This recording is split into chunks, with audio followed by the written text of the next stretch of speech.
Guys ನಮಸ್ಕಾರ, welcome to Padmavati enterprises. So ನಾನು ಇವತ್ತು ನಮ್ಮ ಡೈಯಿಂಗ್ ಫ್ಯಾಕ್ಟ್ರಿಗೆ ಬಂದಿದ್ದೀವಿ. ನಮ್ಮ ಸ್ಯಾರೀಸು ಯಾವ ಥರ ಡೈ ಆಗುತ್ತೆ ಅನ್ನೋದನ್ನು ನೋಡೋಣ. ಒಂದು ನಮ್ಮ ಕಸ್ಟಮರ್ಸ್ಗೂ ಒಂದು ನಾಲೆಡ್ಜ್ ಬರುತ್ತೆ ಅಂತ ಈ ವಿಡಿಯೋ ಮಾಡ್ತಾ ಇದ್ದೀವಿ. So can have A look. Sir ನಮಸ್ತೆ.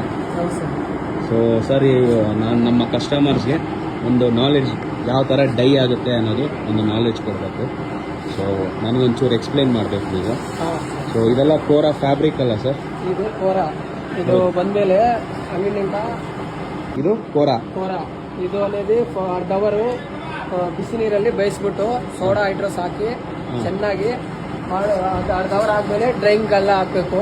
ಆ ಸೀರೆ ಈ ತರ ಬರುತ್ತೆ. ಈ ತರ ಬರುತ್ತೆ, ಬ್ಲೀಚ್ ಆಗೋಗುತ್ತೆ. ಬ್ಲೀಚ್ ಆಗುತ್ತೆ ಈ ತರ.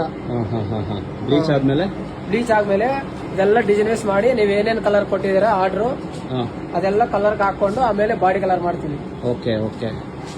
ತೋರಿಸ್ತೀರಾ ಯಾವ ತರ ಪ್ರೊಸೀಜರ್ ಅಂತ? ಬ್ಲೀಚ್ ಆಗೋ ಪ್ರೊಸೀಜರ್ ತೋರಿಸಿ. ಆಗ್ತಾ ಇದೆ, ಬನ್ನಿ ನೋಡಿ. ಗೈಸ್ ನೋಡ್ಬೋದು ಎಷ್ಟು ಫ್ಯಾಬ್ರಿಕ್ಸು ಎಲ್ಲ ಬ್ಲೀಚ್ ಹಿಂಗೆ ಹಾಕ್ತಾವ್ರೆ.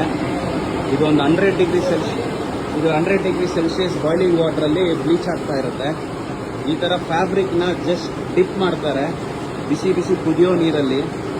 ಇದೆಲ್ಲ ಆಗೋಕ್ಕೆ ಸುಮಾರು ಪ್ರೊಸೀಜರ್, ತುಂಬಾ ಟೈಮ್ ತಗೊಳುತ್ತೆ. ಸೊ ಈಚ್ ಒಂದೊಂದು ಪ್ರೊಸೀಜರಲ್ಲೂ ಡಿಫ್ರೆಂಟ್ ಸ್ಟೆಪ್ ಅವರು ಮಾಡ್ತಾರೆ. ನೋಡ್ಬೋದು ಯಾವ ಥರ ಬಾಯ್ಲಿಂಗ್ ವಾಟ್ರಲ್ಲಿ ನೀವು ಒಂದು ಕೋರಾ ಫ್ಯಾಬ್ರಿಕ್ ಸ್ಯಾರಿನ ಡಿಪ್ ಮಾಡೋರಂತ. ಇದೆಲ್ಲ ಒಂದು ಏನಕ್ಕೆ ಮಾಡ್ತಾರೆ ಅಂದರೆ, ಇದನ್ನು ಬ್ಲೀಚ್ ಮಾಡಿದಾಗ ಸ್ಯಾರಿ ವೈಟ್ ಆಗುತ್ತೆ. ಅದರಲ್ಲಿರೋ ಸ್ಟೇನ್ ಮಾರ್ಕ್ಸ್ ಆಗಲಿ ಆಯಿಲ್ ಮಾರ್ಕ್ಸ್ ಆಗಲಿ ಎಲ್ಲ ವಾಶ್ಔಟ್ ಆಗುತ್ತೆ. ಕಲರ್ ಮಾಡೋಕ್ಕೆ ಮುಂಚೆ ವೈಟ್ ಮಾಡ್ಕೊಬೇಕು ಸ್ಯಾರಿನ. ಸೊ ಈ ಥರ ಫ್ಯಾಬ್ರಿಕ್ನ ಈ ಥರ ಡಿಪ್ ಮಾಡಿ ನೆಕ್ಸ್ಟ್ ಪ್ರೊಸೀಜರ್ ಬರೋದೆ ಈ ಥರ ಆಗೋಗುತ್ತೆ, ವೈಟ್ ಆಗಿಬಿಡುತ್ತೆ ಸ್ಯಾರೀಸ್ ಎಲ್ಲ. ಇವಾಗ ಇದರಲ್ಲಿ ಎಲ್ಲ ಸ್ಟೇನ್ ಮಾರ್ಕ್ಸ್ ಎಲ್ಲ ರಿಮೂವ್ ಆಗೈತೆ.